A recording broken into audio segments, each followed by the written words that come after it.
मनसे अध्यक्ष राज ठाकरेंनी सर्व उमेदवार प्रतिनिधींची बैठक बोलावलेली आहे। मतदानाच्या दिवशी काय तयारी करायची याबाबत चर्चा होणार आहे। तर दुबार मतदारांबाबत देखील मनसैनिक सतर्क आहेत आणि त्या संदर्भात या बैठकीत सूचना दिल्या जाणार आहेत। तर मनसैनिकांची ही अतिशय महत्त्वाची बैठक बोलावण्यात आलेली आहे। सर्व उमेदवार प्रतिनिधींची ही बैठक असणार आहे। मतदानाच्या दिवशी नेमकी कशा पद्धतीने तयारी करायची याबाबत या बैठकीत चर्चा केली जाणार आहे। तसंच दुबार मतदारांबाबत देखील काही सूचना दिल्या जाणार आहेत। त्या संदर्भात देखील मनसैनिक सतर्क असल्याचं पाहायला मिळतंय।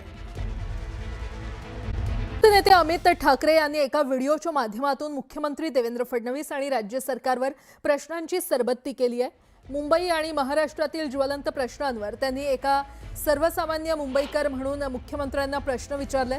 तुम्ही मुख्यमंत्री होतात, उपमुख्यमंत्री झाला आणि आता परत मुख्यमंत्री झाले, तरी देखील महागाई कमी झालेली नाही। दुसरीकडे गेल्या 7 महिन्यात 93 मुली बेपत्ता झाल्यात, तरीही राज्यात मुली सुरक्षित आहेत का असा सवालही त्यांनी उपस्थित केला।